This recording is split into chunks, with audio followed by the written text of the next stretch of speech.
The first duty of government is to protect our rights. It's our job to maintain the proper role of government in what we were tasked to do. In the Idaho Constitution, Article 1, Section 1, we have a right to life, we have a right to defend life. This legislation is centered on meeting the needs of Idaho families. And we have no way to maintain control over the spending of this program, and it will be a disaster for this state long term. But we have a whole gamut of kids whose parents would like to do something for them and they cannot. This is simply about putting it out of reach of young, innocent, vulnerable children and making our libraries and schools a safe place for them to go. And I am increasingly frustrated that we cannot stop ourselves from drinking at the public trough. He's sounding the alarm. He's saying if we don't address these issues, we potentially might have greater problems moving forward. I feel like we're back to an unappointed board that gets to decide who is essential and who is non-essential. The courts have long held that our ability to transfer title on real property benefits society as a whole. We're supposed to be bottom-up government. We're supposed to be representing my citizens' ideas and your citizens' ideas, and we're supposed to be discussing them and debating them to come to a conclusion. We need to start making Idaho first. We need to start making America first. For me, it's about a couple things. It's about food security, it's about national security, and it's about preserving American exceptionalism. The First Amendment and our freedom of religion, freedom of speech are our first liberties. They are so important. We don't have the rest without them.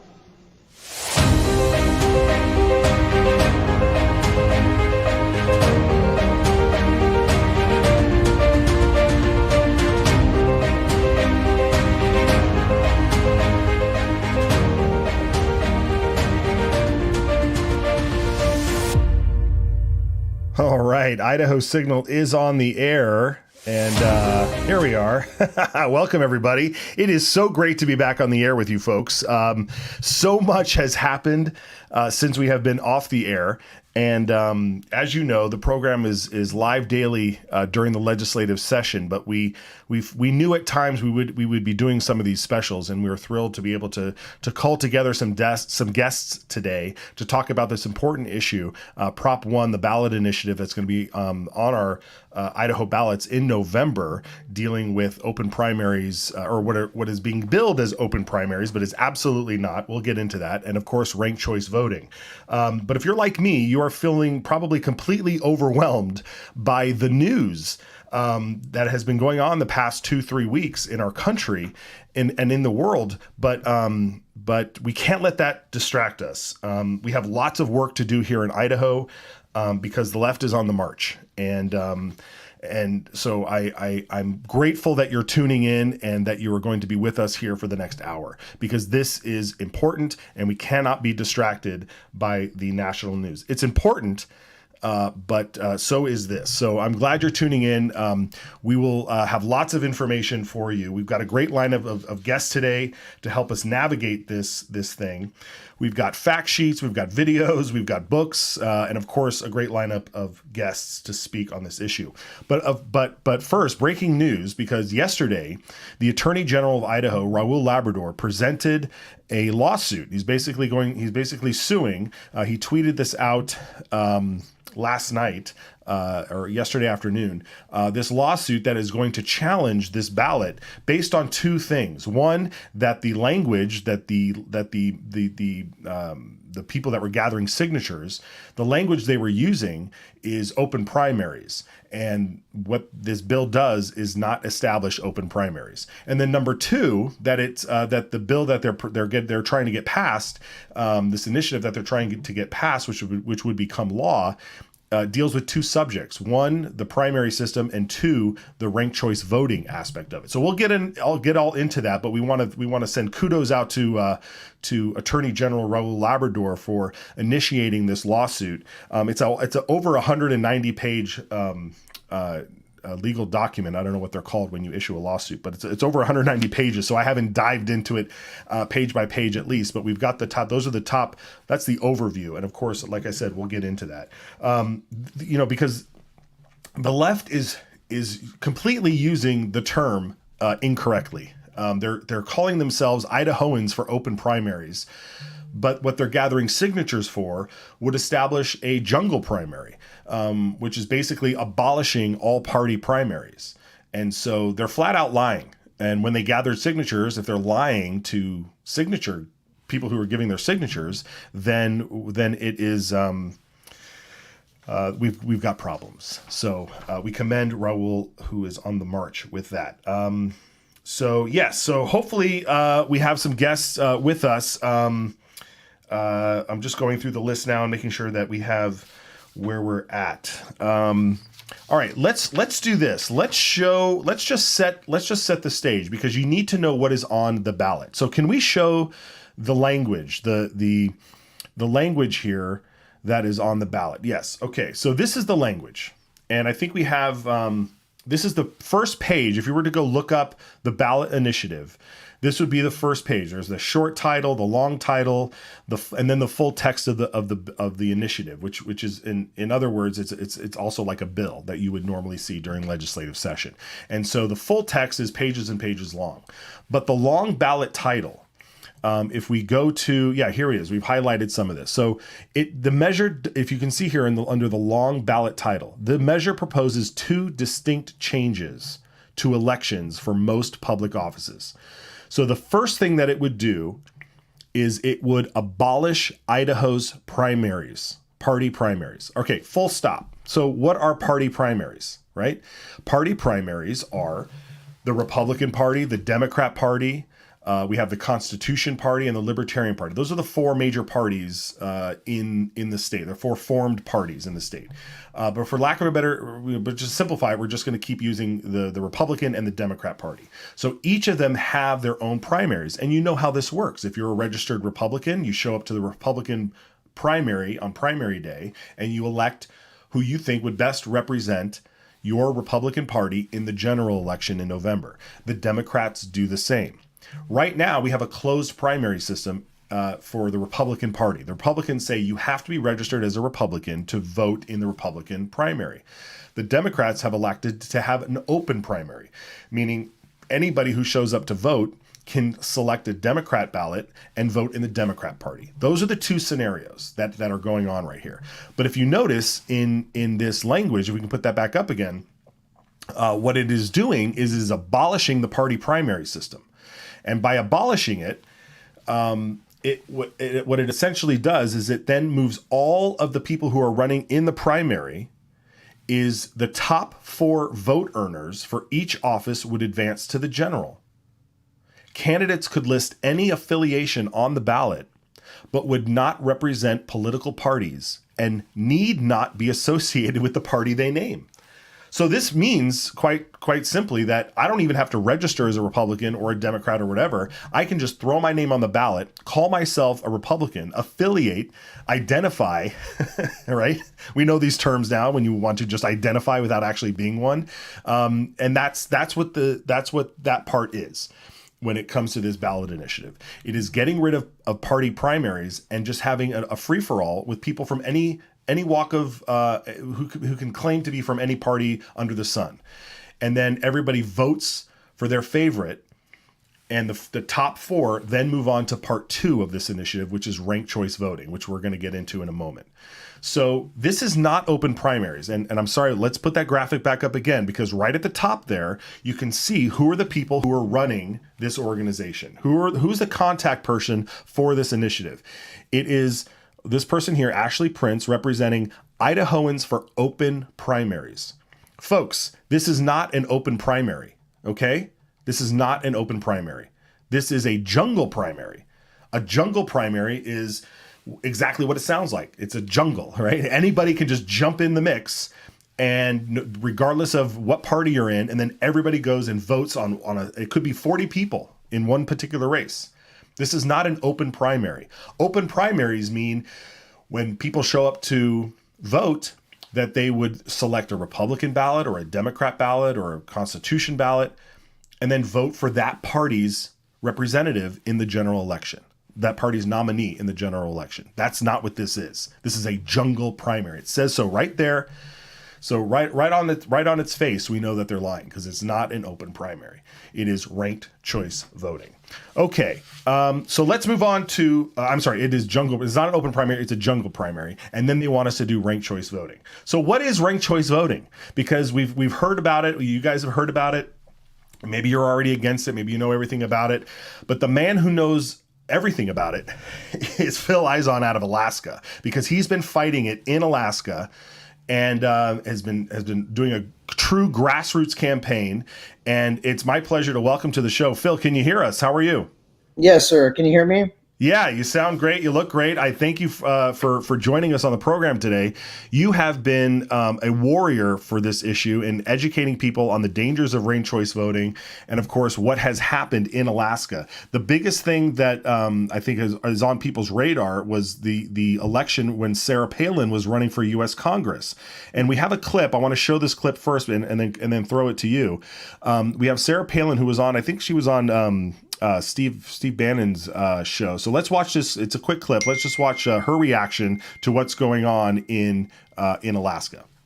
You called it, Steve, when you explained what this newfangled cockamamie system called ranked choice voting is all about, when it doesn't matter if you perhaps are the most popular or most qualified candidate.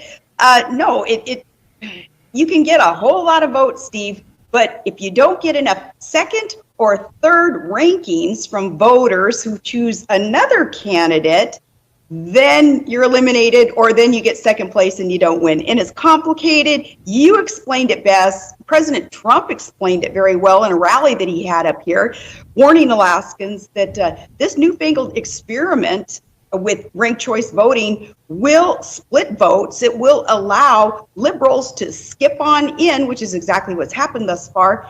And it's a very, very potentially fraught with fraud even system. Yeah, absolutely. Phil, anything wrong that she said there? What have you been fighting? Yeah, it's strange is that I actually worked on Palin's campaign during that election, and I was actually the only poll and election watcher on for the U.S. for the very first ranked choice voting tabulation ever in the history of Alaska. I was the only one there. It was crazy. And then there was, like, I'm just gonna say it because it's interesting, but there was a guy from Dominion there. And he was a Canadian national, but he was definitely Chinese. He wore a mask, and he didn't like answering any of my questions. So I'm not going to go into too much detail, but that's true. That was firsthand experience. And he was only there that one day, the very first day. But it was very strange interactions. And so, at that, I would say that experience kind of left a little bit with me, just because, like, I had not had any experience with ranked choice voting. And so being able to, like, work on Palin's campaign that intimately and see kind of like what that's like. But then I stopped working on Palin's campaign after the Trump event here in Alaska. And I went and I was a press person for Trump's, actually booked his rally here in Alaska too. And so I did a lot of photography and things like that were used in Palin's campaign for a Trump event, other stuff. But I stopped working on her campaign after that, and I was doing other things. And my grandfather was going hunting, and so the hunting up here in the fall is a big popular thing, like moose hunting, it's a big deal. And so he was talking to me about, we were discussing hunting, and he decided to bring up the ballot, and I was like, okay. And he said, I didn't understand it. And I was like, what do you mean you don't understand it? And he goes, well, I didn't understand the ballot. And I was like, very confused. Like, I'm pretty protective of my family as well. And my, especially my granddad, someone's taking advantage of him. Well, at the time, I didn't know he had cancer. And so that may have played a role, if you want to say, but the reality is, like, I was very upset about the fact that he didn't understand that. And so I was like, I bet other people also didn't understand it. And so I started looking into it. And so and most people don't realize it, like, think that was November. It's like, no, because of ranked choice voting, they got rid of the appointment process. And so Don Young passed away. And so after 50 years, he was a Republican. So that U.S. House seat was held by a Republican in Alaska for 50 years, long time. Democrat hasn't ever been able to beat Don Young. Don Young passes away, unfortunately, and so we would have had an appointment process. If we had the closed primary with the first past the post voting system, it would have been an appointed process. So he would have just been to appoint this person, and that would have finished out that year. And then we'd have the election. Well, because of ranked choice voting, that brought on the special election process. And so that required us to do the special primary and special general. And so just those two things cost $2.5 million. Just that.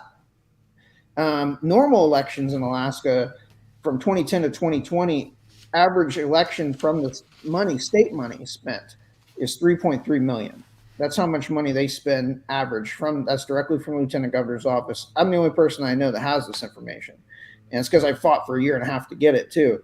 But the point is like, so $3.5 million is what 3.3 to $3.5 million is what their average spend is. And so the state spent $2.5 million just on the special election.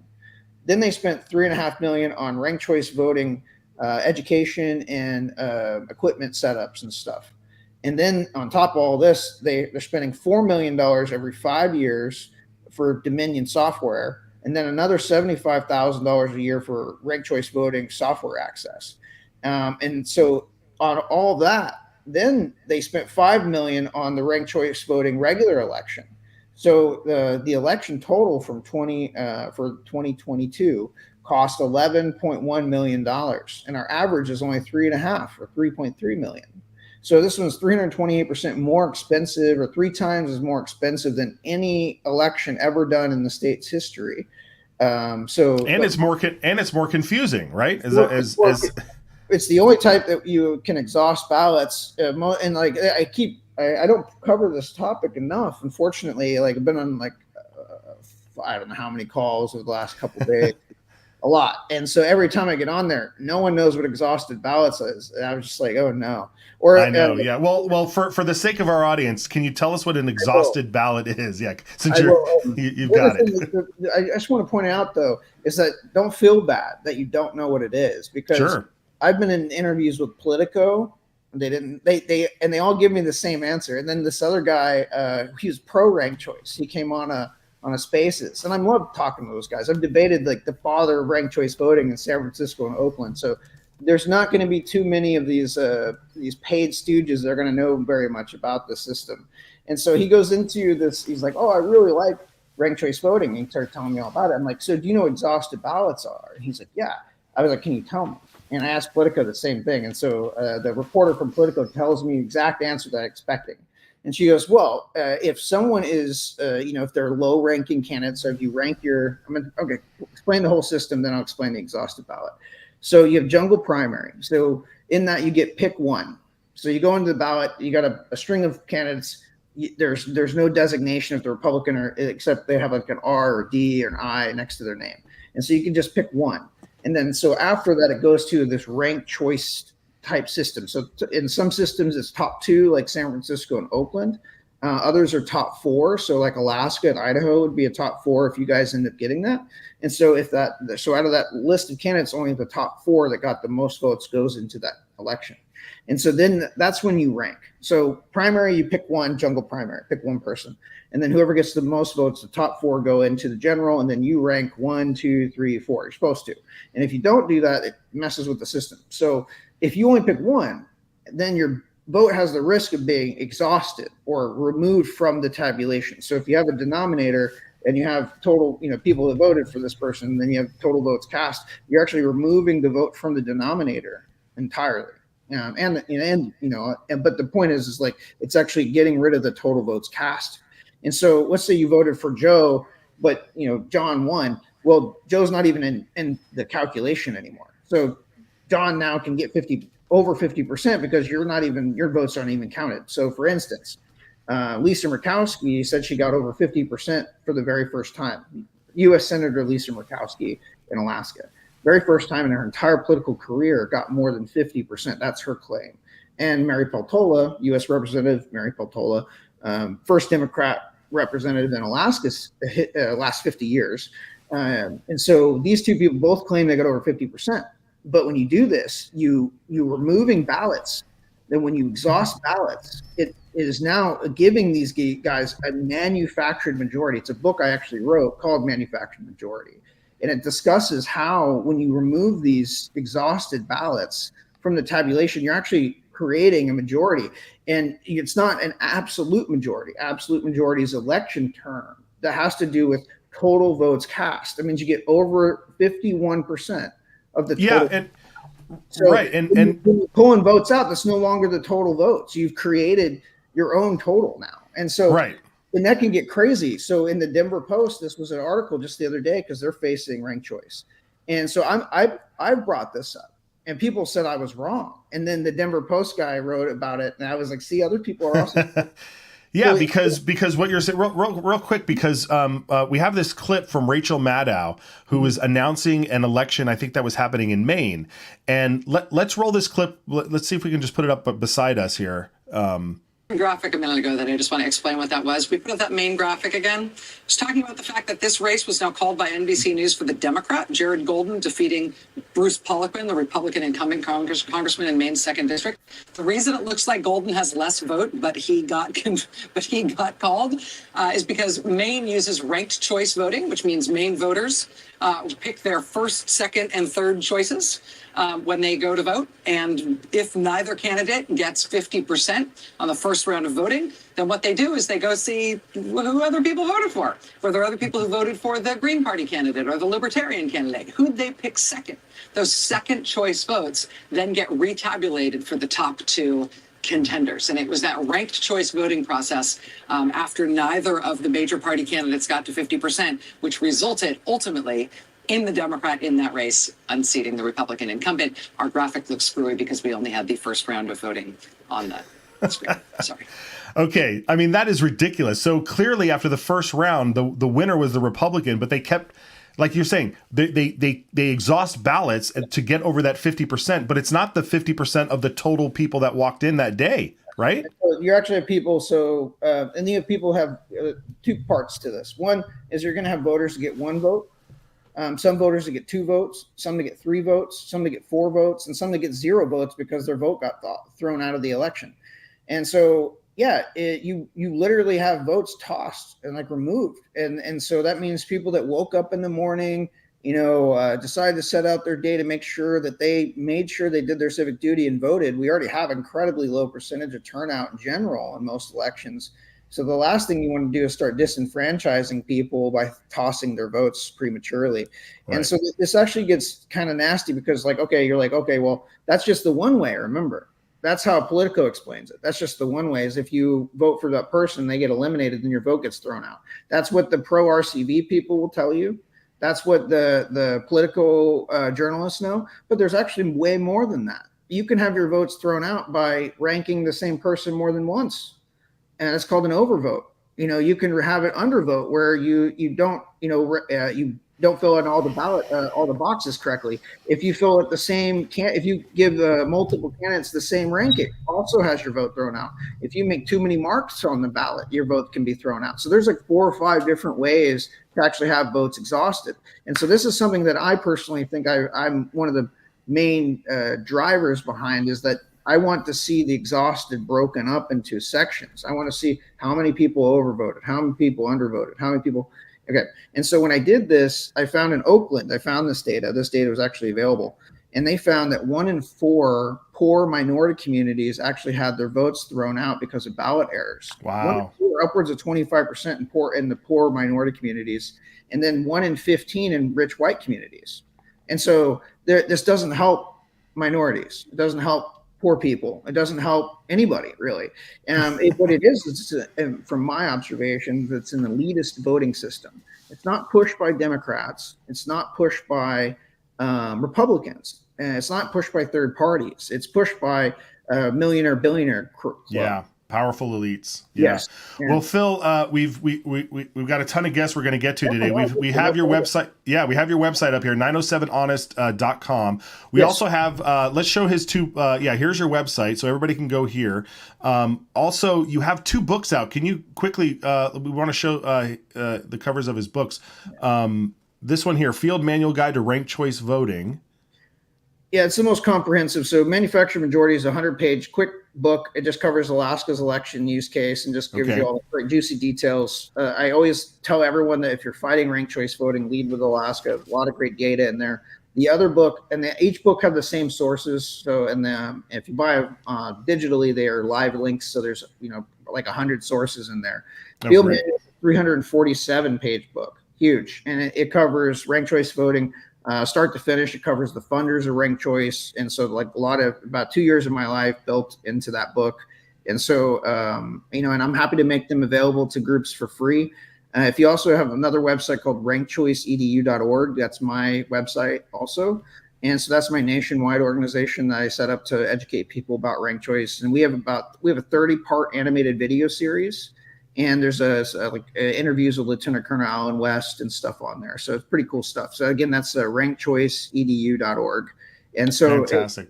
Great news on the AG. Don't get comfortable though, because my attorney was the former attorney general for the state of Alaska, and he denied them for the single subject rule also.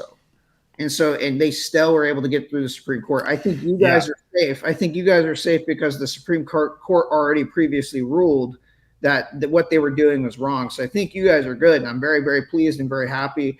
Thankful for Dorothy. Thankful for everyone in Idaho. You guys have done amazing work. You guys are going to be a highlight for the country on how to fight back and how to stop this. So thank you guys for that. Great. Well, thank you, Phil. Thanks for all the work that you've done. I know you've been in Idaho multiple times helping everybody out and working behind the scenes too. So thanks for joining the program. We'll check in with you again.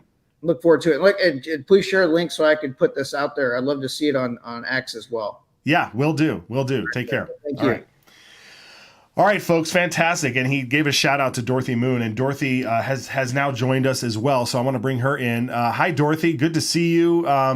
You are, I know that this is the issue of your time right now that is going to take us up into the election here. What do you think of the news yesterday from Raul submitting the lawsuit? Phil said, don't let up, but it's good news. What say you? Well, it is fantastic news, and I'm thrilled that, of course, there's the two issues on the one initiative that can be addressed, but also the misinformation that was used to get folks to sign on to those petitions. It's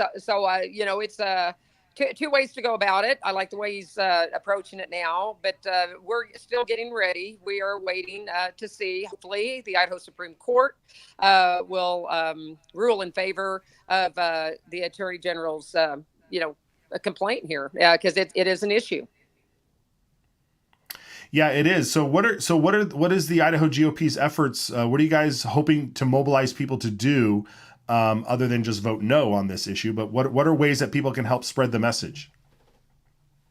Well, we've had the decline to sign palm cards from about 8 months ago when we knew that they would wind up acquiring the signatures. Then we also have the informational palm card. We've probably put out 150,000 palm cards already. And the information has been picked up and carried out. We have a few cases left that are going out to the Western Idaho Fair, the Eastern Idaho Fair, all of the fairs that are going on around the state. Folks have been coming by the office and picking up a lot of these to pass out. A lot of the folks have also talked about having someone to speak to any questions about ranked choice voting. And I was at the High Desert Women's Group Tuesday night speaking.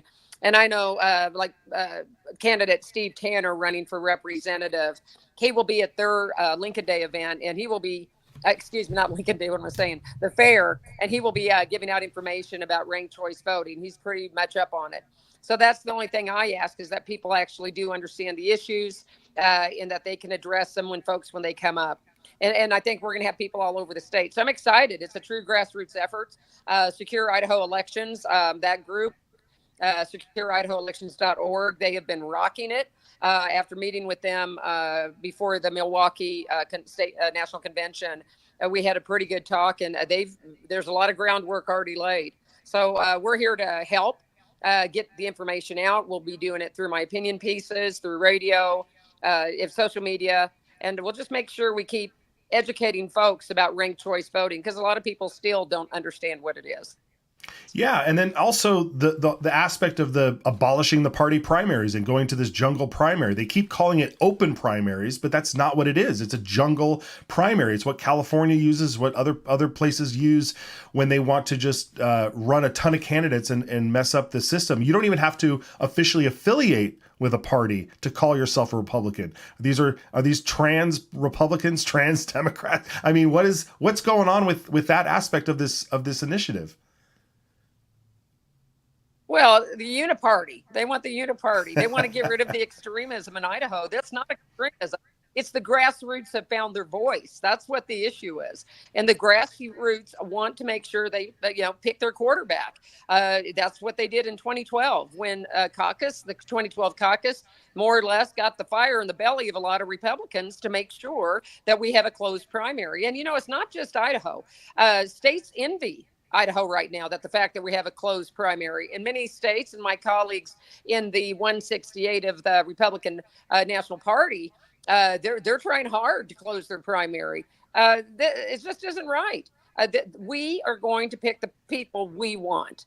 And with the caucus, we saw how easily that worked. The caucus, I know there's a lot of talk about going to a convention. There are ways that we can even dodge this, but I think Idaho, the people are pretty savvy. I think they're going to vote no, should this get onto the ballot. And if not, we have about 100 days that we will be on top of this, making sure that people will get the information they need to make a wise vote. Yeah, great. All right, Dorothy. Well, thank you so much. We'll be looking forward to your articles that come out, your columns on this subject, and where else can people follow to get news and support you? Go to idgop.org. We have all of the opinion pieces. Many of them do deal with ranked choice voting, that issue. And also I'm on the radio every Tuesday, KLIX, with Bill Cawley, and we talk about ranked choice voting a lot there as well. Good. So every Tuesday at 8 o'clock, if you can just link in and listen to us talk, just as they do like with you. So that'd be great. Awesome. All right. Well, thank you, Dorothy. I'm so glad you were able to make it, and we'll check back with you soon. Me too. Okay. Thanks a lot. Okay. Man, that's off-grid living right there. That's some punchy connection. Well, thank God for Dorothy Moon. We pray for her success in leading the party. Okay, folks, we are going to take a quick break. When we come back, we have Representative Dale Hawkins and Senator Glenita Ziderville, because I thought we already outlawed ranked choice voting in Idaho, but we'll get an update on that right after this. Would you still head to the polls if you knew that your vote was just going to get thrown in the trash? Of course not.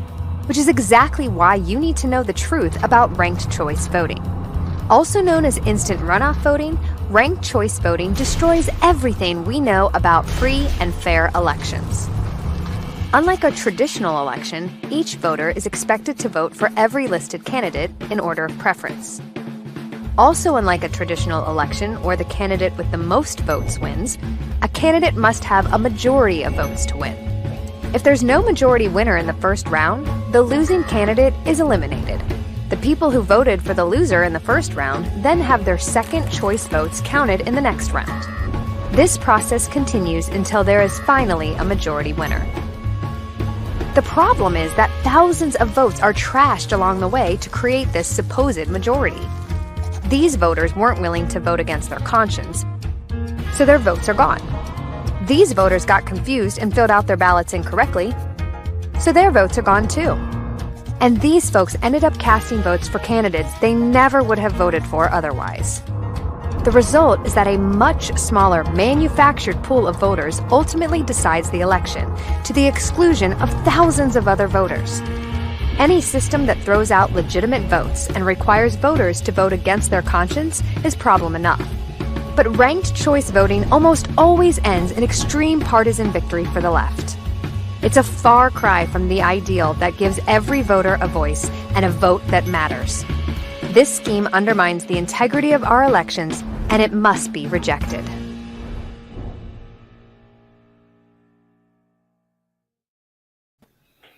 Okay, well, we thank our friends over at the Foundation for Government Accountability for that video. They've shared a bunch of documents as well, which we want to put out for you guys. You can go to, they have a website. I think we have the address. It's thefga.org/ Ranked choice vote. There it is. Ranked choice voting is a disaster. That's a great URL. You got to make sure you put in those dashes, though. But you can just go to the FGA.org and navigate your way there. They've got some great resources on this, some great things to share, some good case studies on this issue, which is the reason why last session in 2023, Representative Dale Hawkins and Senator Glenita Zuiderveld sponsored a bill that said we will not do ranked choice voting in Idaho. And it passed the Senate, it passed the House, it got signed by the governor, and both Senator and Representative join us now. Welcome, folks. Representative Dale, the bill started in the House, so I want to go to you first. And we talked about this on the Signal before, but what was the impetus behind this? What did you guys see coming forward that you needed to get ahead of this? Well, I mean, shout out to Dorothy Moon and her activity in the party, because she was the driving force behind bringing this forward. And, once you study into it and you find out what they're trying to do, I saw in there where it was being pointed out that this is Idaho Citizens for Open Primaries or whatever. This is Californians trying to make Idaho blue is what it is, because there's millions of dollars coming into the state. But we put this through in the House, and then it went over to the Senate. We didn't get any pushback in the House except for, I want to think there was maybe one or two Republicans, and then the other side of the aisle that voted against it. And then I don't think there was anything different in the Senate. Glenita could speak to that. But it was pretty much a slam dunk, and the governor signed it. And little did we know that before we had ever done this, the year before that, there were people actively organizing to push this initiative before we ever got this bill going. And when you say that, are we talking about Reclaim Idaho and those folks? I mean, they've been working on this for a while. Well, it was Reclaim Idaho, and I don't have a fact sheet in front of me, but I know that Jim Jones was heavily involved in organizing for money and different things. These are the same people. I mean, as far as the Republican Party is concerned, we all have to remember these are the same people that pushed a big, and they were trying to change out all the precinct positions. They are trying to reshape Idaho. This is just another tool they're trying to get in their toolbox, because this will destroy conservatism in Idaho if this makes it all the way. Yeah. So, Senator, when the bill did land in the Senate, were there any discussions there? Did it kind of just sail through and everybody was on board at the time? It did. It was actually the easiest bill that I have ever worked on. It went through, we went into Senate State Affairs with Senator Guthrie, and it got a hearing right away. It passed party lines. The Republicans voted for it. The Democrats did not, and then it went to the Senate floor.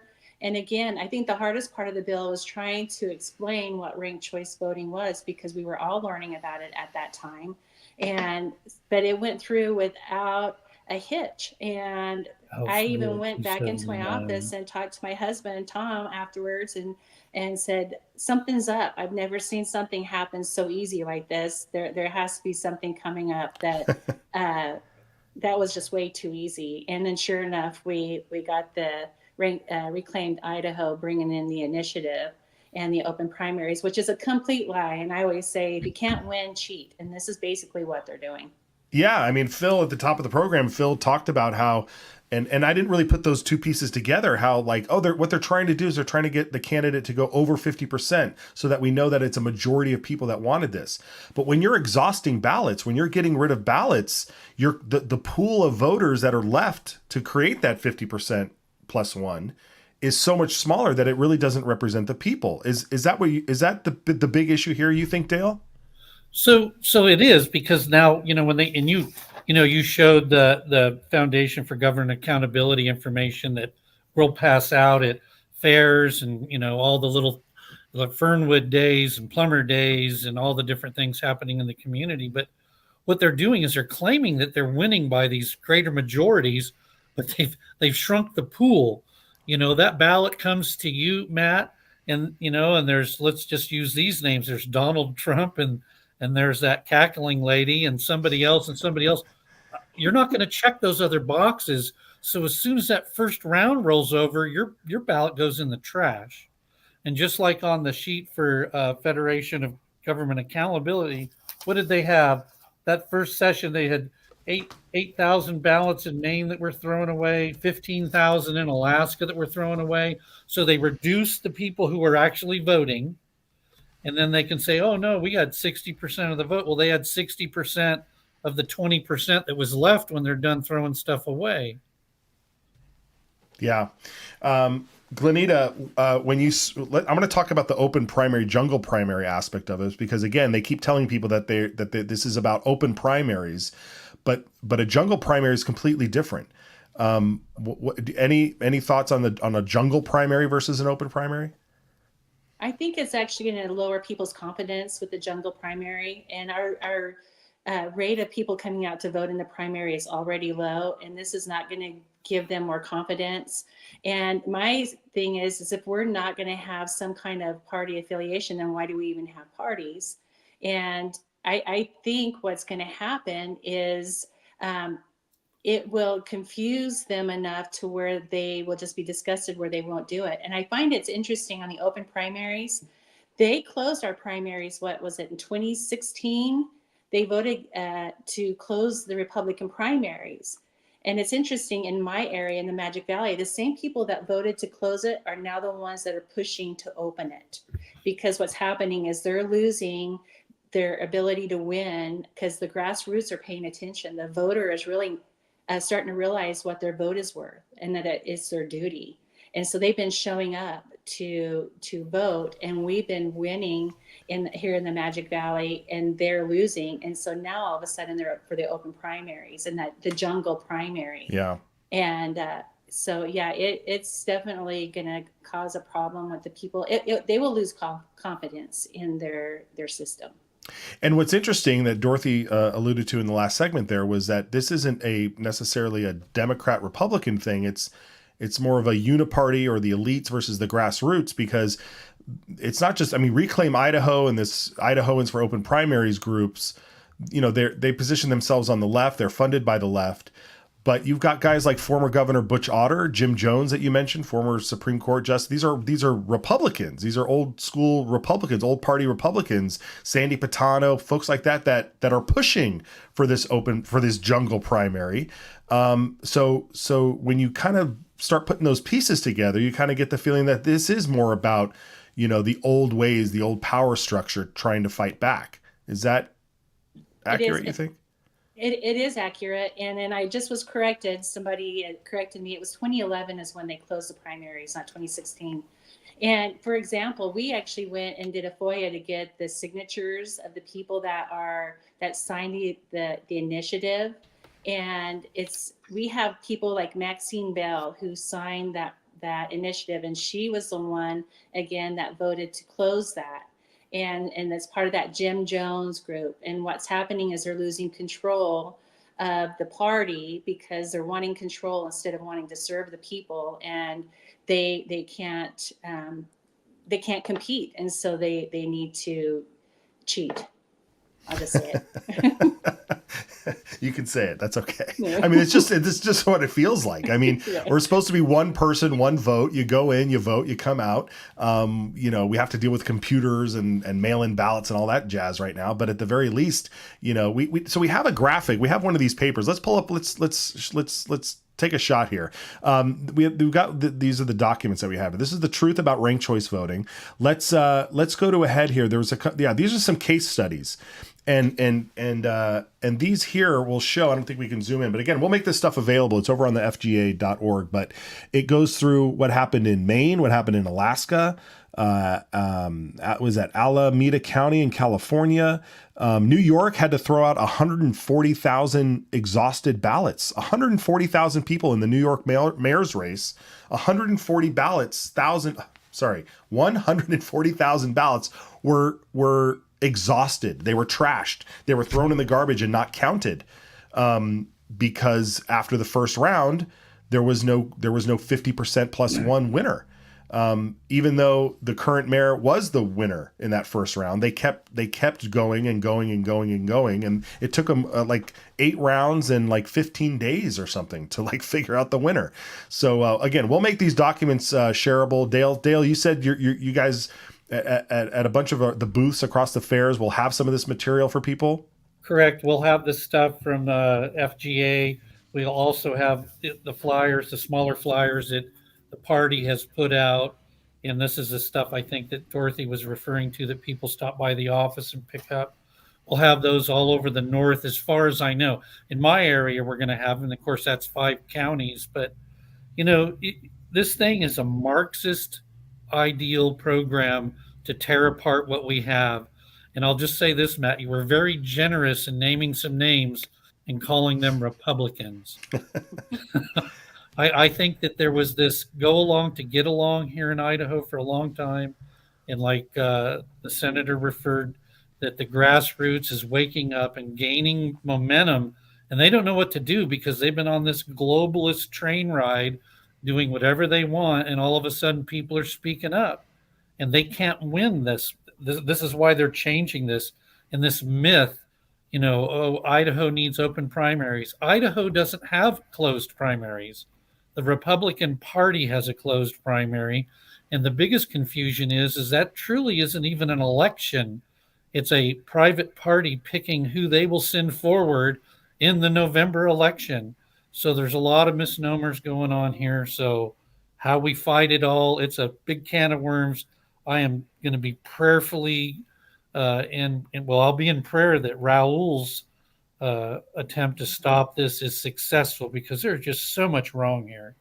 Yeah, there is. Okay, well, one final question before I let you go, because it's all about action. And so if this thing were to pass, if it were to remain on the ballot, it gets voted in, and you guys return back in, should you win your elections, I forget who has opponents and not, but both of you are in pretty safe areas when it comes to Republican versus Democrat. But should you guys get back into the session in January and this thing had passed, is there anything that the legislature can do to stop this?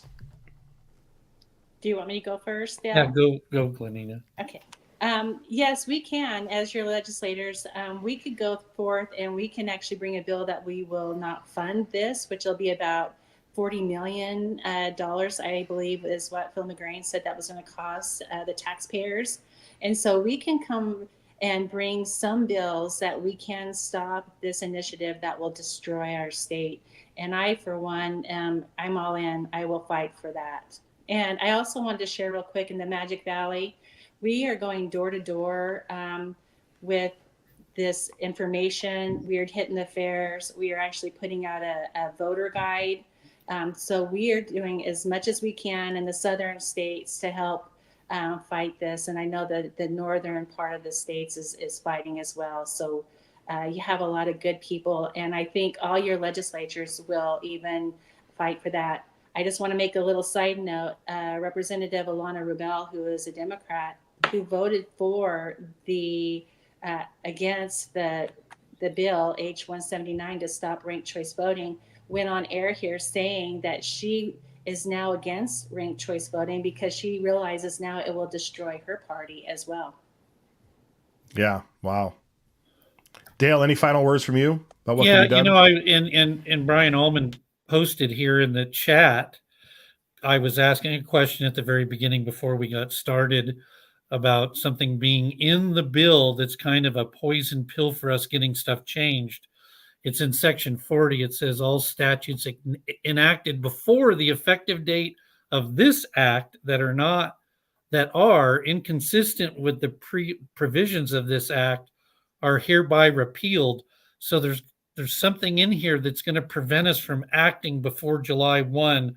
I don't know if that would prevent us from not funding it, but it says anything that is inconsistent with the provisions of this should it pass in November. So we've got to look at this and we'll do whatever it takes. We do have a better threshold for a special session if we have to come back, on July 2nd. And good point. Good point. You guys have that power now to call back a special session. I'm a little, I'll admit I'm a little naive how this could be written in there. It's basically saying that the lawmakers can't make any laws because because we say so. Yeah. Because that's not what lawmakers do. We don't go make laws. Yeah. Right. Well, at the end of the day, they always want to do lawfare and get you in court and have things go along. So we'll all right. Well, folks, I appreciate you coming on, and we will definitely keep tabs on your efforts, and I hope we can talk about this soon with good news as we go forward here. So thanks for joining. Thank you, Matt. Okay, folks, I apologize to our other guests. We're moving along here, but we're trying to get out as much information as possible. We'll probably go over time because we have a couple of some great guests still coming on. But we are going to take a quick breather, reset a little bit, and we'll be back with Brian Allman from the Gem State Chronicle. We'll be right back. It is my pleasure right now to bring on Representative Hawkins, Representative Elaine Price, Attorney Kate Hartley. Senator Ben Taves is with us. Welcome to the program. When people actually go and look in their libraries, they're finding it. And so they've basically been lied to. We were told by the ACLU that we have only 35,000 illegal immigrants here in the state of Idaho, and that it's a stable population so that we shouldn't have to worry about it. Idaho is one of only 18 states with zero protection for SLAPP lawsuits. The idea of having a strong family, it's actually the solution to most of the things that the government tries to fix. This bill fails. I mean, what's your take on here? What is going on? I think there's going to be some interesting maneuvering going on. We've got two sets of budgets now sitting in the House and the Senate. We can't discriminate just strictly based on religion for other private schools that are religious. We don't want a farmers market, which is a private organization, to suddenly say, hey, for the duration of our farmers market, at the boundaries of the farmers market, you cannot carry your firearm. We got to get out there and reach people, and the radio is going bye-bye anyway, so let's use this online platform. No, Iowa Signal is just, it's great. We needed this, so thank you.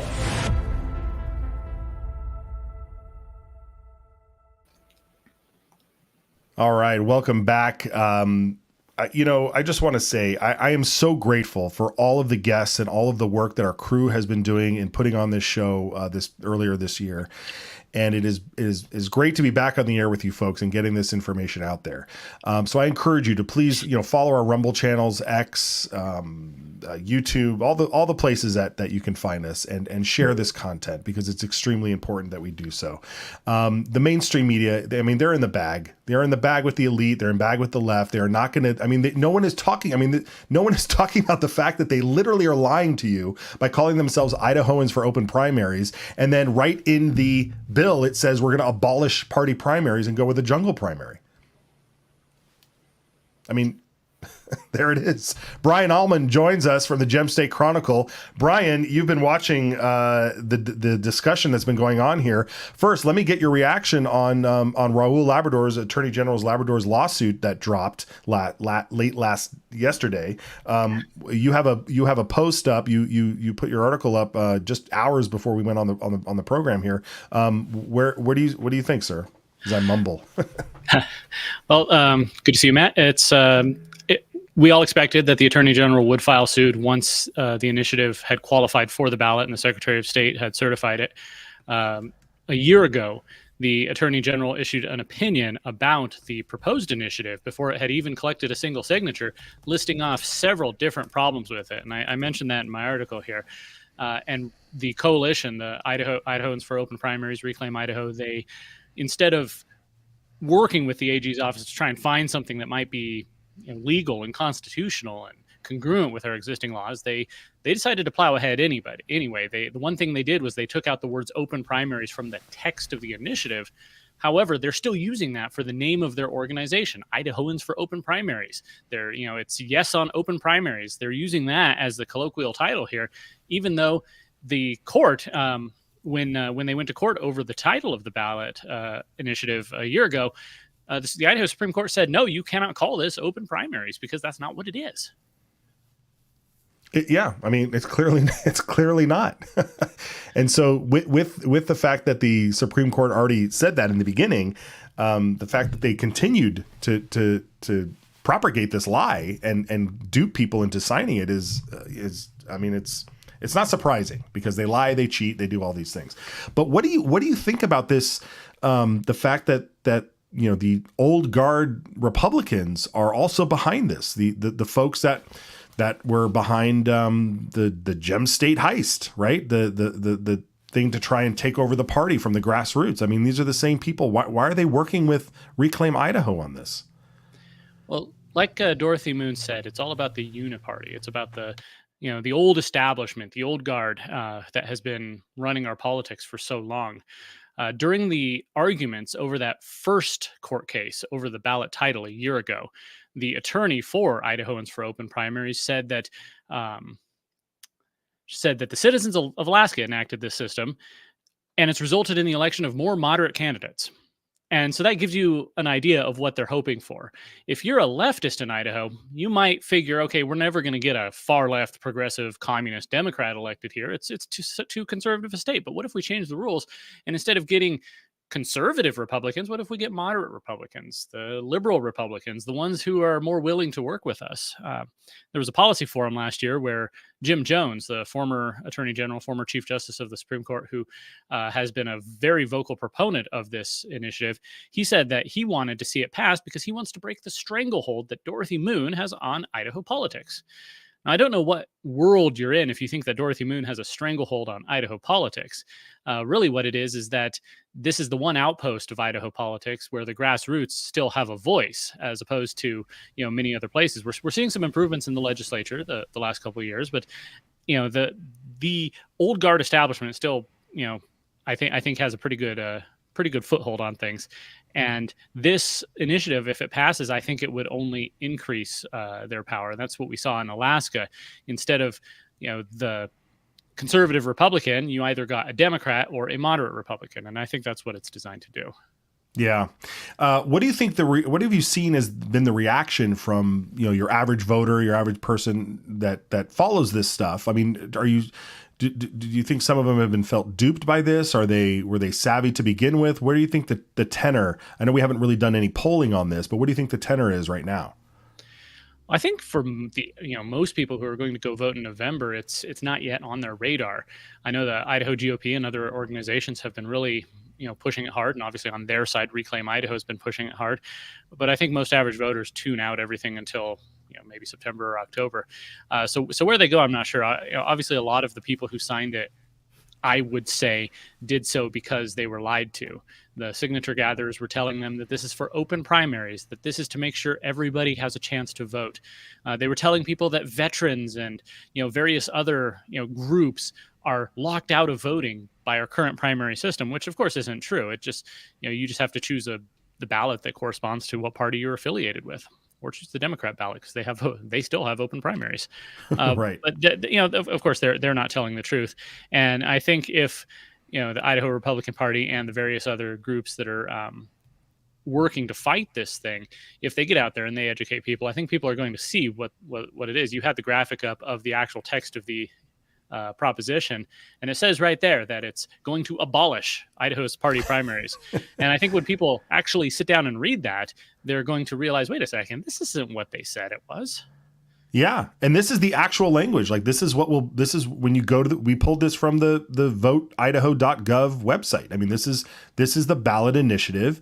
If you're going to do your research, which I know people get upset about when you say I'm going to go do my research, but when you do your own research, you're going to read that. And you got to read it and you got to figure it out. So that's easy right there for people. If you're watching and you're having these discussions with your friends and your family, and your neighbors and your community, you print this out and say, this is what's on the ballot. And this is what it says. It's not an open primary. And then the ranked choice voting aspect of it, Brian. I mean, that is like, that's the thing we've been talking about, especially with Phil and what's been going on in Alaska. We have a clip. Do we have a clip of? We played the Sarah Palin clip already, but yeah, we don't. Okay, I guess we don't have to show that clip. What did I have here? Yeah, that was it. But when it comes to ranked choice voting, have you ever had an experience with it? Have you ever heard of this? I mean, it's been around for a long time. What has been your reaction when you talk to other people about ranked choice voting? most people I've talked to, once I explain the basics, they say, "Well, no, that's foolish." I have met with a few activists who really support it, and invariably, they are people who are much further left than the Idaho's electorate, and they want a system that will benefit them. Um, it's interesting. You're right. It's been around for a while, and I'm going to write about this later. But Idaho actually tried not ranked choice voting, but a top two primary back in the day, about 100 years ago. So it's been tried. It's failed. Ranked choice voting has been tried and failed in many other states. Real quick, Senator Zeiderveld asked in the chat here, how confident are we with the judicial branch to rule? And that's kind of iffy, I'd say. Obviously they made the right choice on our abortion law, though it was way too close. It was 3-2. They ruled against the redistricting. They ruled against the attempt to reform the ballot initiative process. So they're coming down on the wrong side of a lot of things. If there's one thing that gives me optimism, it's looking back at the arguments over the ballot title a year ago, where the justices were somewhat skeptical of the Reclaim Idahoans for Open Primaries arguments. They recognized that the term open primaries is a misnomer. This is not what it is, and they talked about it. So the fact that the organizations continued to use that name and continued to use that to promote their initiative, and that's one of the main thrusts of the Attorney General's lawsuit, it gives me a little bit of optimism, but I can't predict anything. Hopefully they do the right thing. Right. And of course, maybe ranked choice voting in theory, if everything went perfect, you might wind up with a scenario where the top vote getter remains the top vote getter through each round. Therefore, solidifying the choice that this was the majority that won. But that's the idea. That's the whole problem with utopian, this utopian society nonsense. Like if everything was perfect, then everything would be perfect. But nothing is perfect. There are mistakes. We're human. It's confusing. And it shouldn't take weeks and weeks and weeks. I mean, if you wanted to go in and audit, we haven't even talked about the fact that you would have, if you wanted to audit a ranked choice voting and you wanted to say, hey, where did all these things happen? I posted something on X a few weeks ago, maybe a couple of months ago now, that said it would take I don't know, like a half a year to do an audit on a particular race with so many ballots. Brian, I want you to stick around here because we have our other guest here, Michael Angeletto. He is Michael Angeletta. He is with SecureIdahoElections.org. Is there he is. Hello, Michael. Welcome to the program. You've been watching the discussion and everything, and I wanted to make sure that we got everybody on the same page with wherever we're going, because you are a man of action and you have the tools and the things necessary in order to help secure our elections across the board. But when it comes to ranked choice voting in this particular issue, I want to throw it over to you, sir. The first question is, of course, why are they even trying to do this? Yeah, it's an interesting question. And when you show the layperson and the regular voter what ranked choice voting is, without any preloaded messaging, you get this puzzled look. Why would anybody want to do this, right? And so I like to set the table and just say, look, we have a system of one person, one vote here in Idaho that works well. And voters in Idaho trust it. Maybe we don't trust a lot of the other things going on across the rest of the country. Maybe we don't even trust federal elections, but here in Idaho, we trust it. It works. Our counties administer them. Our county clerks administer them, and they're elected every 4 years. They report back to the people. The ballots are simple. The machines are simple, right? It just works. So the question becomes well, why would you want to invent this system? Why would you mess with something that works really well that's already high trust, right? Why would you make it more confusing for the voter? Why would you make it more complicated for the county clerk? Why would you make it more expensive for the counties? I don't know if we touched on this, but the Secretary of State of Idaho said this is going to cost up to $40 million. Who's going to pay for that? The county? I'm in Kootenai County. That would mean Kootenai County is going to have to spend $3.5 million to go revamp all of their systems. You know where that money's going to come from? Essential services. So who wants this? That begs the question. It sounds terrible, right? And on the surface, you can see there's the usual activists that claim to be moderate and independent. You've got Reclaim Idaho, for example, and some of the other guests talked about them. And when you go behind the surface, however, and you look at, well, where's the money coming from? Whose interests are really being served by introducing open primaries, jungle primaries, I should say, and ranked choice voting? And, on our website, secure-idaho-elections.org, we highlight some of those big organizations that are funding nationwide. It's a nationwide movement coming out of Washington, D.C. and billionaires. And you ask yourself, why are billionaires in Washington, D.C. dark money groups? They're hiding their flow of money. And that should ask us the question, is this representative of the people? No, it doesn't sound like it, right? And these dark money groups like Fair Vote, some of the usual names pop up. Well, who funds Fair Vote? Open Society Foundation, George Soros. It's the usual list. No conspiracy there, as they say, do your own research. So what are they trying to gain? And I think Brian mentioned it, Dorothy mentioned it, and a few others did. On the local state level, it's the establishment. And on the national level, in some respects, it's also the establishment. It's the money interests.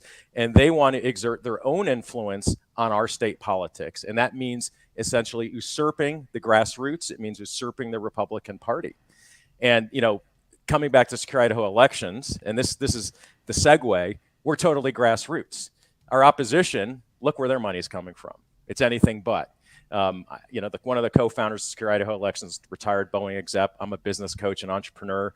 We've got a phlebotomist who's running our outreach. We're like grassroots through and through. None of us is getting paid one dime for what we're doing.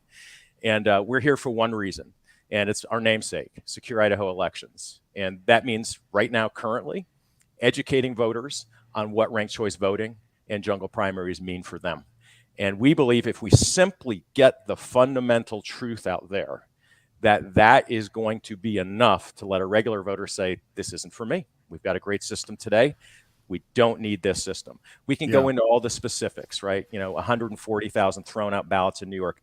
By the way, in that election, they also accidentally inserted 135,000 test ballots. I mean, that just shows you what a mess this is. So right. So that's why we're here. So Michael, great, and we have the website up here. So you say, helping educate, helping get the word out. What is, I mean, is this a door-to-door campaign? Are you talking to people outside grocery stores? Are you sharing stuff on social media? All of the above, here or there, other things I haven't even thought of yet.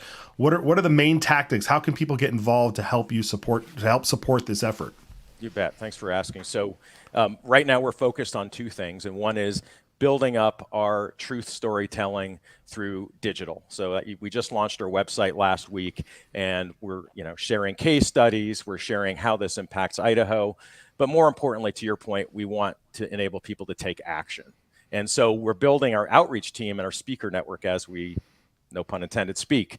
But in every county, we're going to have a panel of speakers that are going to go out and hit the road and talk to different groups. It might be a Republican Central Committee. In Blaine County, it might be the Democratic Central Committee, church groups, parental rights organizations. We're literally right now hitting the ground and starting to liaison with those groups so that we'll have an opportunity to educate all of the members of that particular affinity group. That's great. And that's it. Education all day long. Yeah, no, that's great. Brian, when you hear this, I mean, does it sound promising to you? Oh, for sure.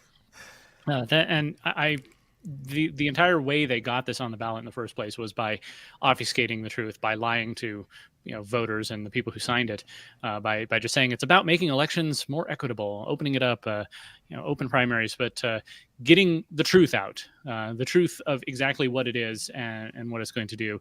I think that's important. And it's, y'all mentioned the Secretary of State coming out and saying it could cost up to $40 million. I saw Luke Mayville of Reclaim Idaho saying, "Oh no, that's an exaggeration. They'll be able to handle it with their existing machines." But remember, this is the same Reclaim Idaho that said that Medicaid expansion was going to be cheap and affordable, and that's just ballooned out of control too. So they like to just pass things and then expect the taxpayer to pick up the tab later. So that's another thing that I think people are going to ask questions about. How much is this really going to cost? Yeah, I mean, it's astronomical, and I would never, ever, ever, I would never, ever believe a left person, left wing, a Democrat tell me that something is not going to cost that much. It just is I'm too old. I'm too old to fall for that anymore. It is going to cost an arm and a leg and your groin and your chest and your hip. I mean, it's going to cost your entire life. Okay, so secureidahoelections.org. Michael, where can people follow, or which social media sites are you guys on? So our website, we're on Twitter, Secure Idaho Elections. You can find us there, and then also on Facebook. That's where most of the action's happening right now. And if you want to get engaged with our group statewide, right on our website, we have a Take Action there, and you can volunteer, you can ask for a speaker, or you can donate, because we're grassroots. We don't have any money. That's right. Very good. Excellent. Okay, folks, we have a special link that we want to all of our viewers. If you want to come on, you have a comment, you want to share anything, we don't do this often. Maybe we've only done it once before, but speak.idahosignal.com. If you go there now, you will be, and you'll come into our lobby, in the virtual lobby, and we'll take a shot. We'll throw you up on screen here if you have a comment or a question or anything. I know it's very dangerous to open up the lines when we're on the air like this live, because I don't have a dump button. That being said, Michael, any last words? Anything I forgot to ask you about, or you wanted to mention to make sure we get out there, because this is an important issue. I want people to get a full grasp of what could happen should this. Maybe that's a good question. What could happen if this passes and we have to live under this? Well, that's when we look at the other states, right? This isn't hypothesis. This isn't fiction. We can look to New York, to Maine, to Alaska, to California, and whether or not it's up to, and there have been studies in Maine, I think it was up to 29% of votes being trashed. And by the way, I want to add one thing. Sorry to take up time, but somebody had mentioned that, part of this reason is to get rid of principled candidates, right? Candidates are going to take a strong stand that might disrupt the establishment narrative, right? Well, part of this is when you look at ranked choice voting, you are required, it's an ultimatum, you have to vote for everybody on that ballot, even the ones you find repugnant, the ones that don't represent your values, your beliefs. If you don't vote for those politicians, your ballot runs the risk of being trashed. And I think that's perfectly symbolic of the entire movement here behind RCV. It doesn't allow you to be principled. It doesn't allow you to live your values. And I would leave most Idahoans with that simple fact. And it doesn't matter if you're Republican, conservative, or liberal, or independent. That is something anathema to being American and Idahoan. Well put, Michael. I thank you for joining us. And we will definitely keep tabs on this. We'll spread your information around and make sure that people get involved. So thanks for joining us, Michael. Thank you. Okay. Brian, I want to throw it to you for some last thoughts here as we await perhaps some folks to hit that link and come in and join us. But when it comes to just wrapping your head around how this is about journalism, about how the press continues to just ignore the opportunity to have an actual civil debate. Whenever we're both active on X, and whenever we see like an Idaho Statesman post, it's always some inflammatory opinion piece about a particular topic. But they never go to the other side. They never present both sides of the issue and allow the reader to disseminate the information. Yeah, they're definitely disguising advocacy for journalism in many cases.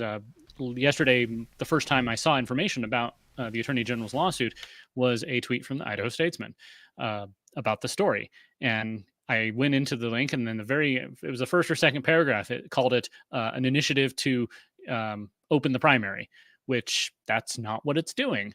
But that's the first thing you read if you read that article. Now, they did present the argument from the Attorney General's office, but you have to scroll down, and that's often the case. They'll bury the truth and put their opinion up on top, so that if you're just skimming it, if you're just a regular average person who's not a political junkie like us, and you're just skimming it, you're going to come away thinking that it's very different from what it is. And it's frustrating that our mainstream media, our corporate media in Idaho is, far to the left of the average Idaho citizen. And they're actively trying to pull those citizens to that direction. Yeah. And they only really need to pull a handful, right? I mean, it's enough to spoil elections, enough to throw an election or an opinion over the top, and then just get everybody duped into thinking that they're being truthful. and it's appalling. So. Well, I was, my last thought is that I, at the Eagle Fun Days parade, as we were waiting to go into the big water fight, I was, we had a big sign on the side of our Republican float that said, it said to preserve one person, one vote, say no to ranked choice voting. And somebody came up and he was obviously an advocate for ranked choice voting in the jungle primary. And we had a good discussion. But his rationale was that we don't have enough voter involvement, that voters don't really understand what they're voting for. And he thinks this is going to make it easier for voters to do that. Whereas I see it as the opposite. It's going to make it more complicated. It's going to push more voters away. If you want to take part in our elections, you can. You can register as a Republican and vote in the Republican primary for whoever you think best represents your values. You can vote in the general election. If you think the Republican candidate's too far to the right, then vote for somebody else. That's the way we've done it since our country was founded, essentially. So the solution to voter disengagement is not make the process more complicated. Right. And look, we're a nation of experiment, right? And so we have seen this experiment, and it's garbage. I mean, it has been used in small municipalities. It's been used in Maine and New Hampshire and all these different places, Oakland. I mean, for years. So it's not that, we're saying we can't try something new. It has been tried, and it's awful. So you're spot on there, Brian. I thank you for joining us. Everybody, I encourage you to go over to gemstatechronicle.com and read his article and share his articles from there. Where else can people follow you, Brian? I'm most active on Twitter, or X, or whatever you call it these days. It's at GemStateBrian. Excellent. All right, Brian, we'll check in with you again. I'll see you online. Thanks, Matt. All right, folks. We are gonna. I want to sum up everything. I want to get you off on a good foot here. So we're gonna take a quick break. I want to show the that FJA video again. So we'll watch that video again. We'll come back from that and we'll wrap it up and get out of here. So we'll be right back. Would you still head to the polls if you knew that your vote was just going to get thrown in the trash? Of course not. Which is exactly why you need to know the truth about ranked choice voting. Also known as instant runoff voting, ranked choice voting destroys everything we know about free and fair elections. Unlike a traditional election, each voter is expected to vote for every listed candidate in order of preference. Also, unlike a traditional election where the candidate with the most votes wins, a candidate must have a majority of votes to win. If there's no majority winner in the first round, the losing candidate is eliminated. The people who voted for the loser in the first round then have their second choice votes counted in the next round. This process continues until there is finally a majority winner. The problem is that thousands of votes are trashed along the way to create this supposed majority. These voters weren't willing to vote against their conscience, so their votes are gone. These voters got confused and filled out their ballots incorrectly, so their votes are gone too. And these folks ended up casting votes for candidates they never would have voted for otherwise. The result is that a much smaller manufactured pool of voters ultimately decides the election, to the exclusion of thousands of other voters. Any system that throws out legitimate votes and requires voters to vote against their conscience is problem enough. But ranked choice voting almost always ends in extreme partisan victory for the left. It's a far cry from the ideal that gives every voter a voice and a vote that matters. This scheme undermines the integrity of our elections, and it must be rejected.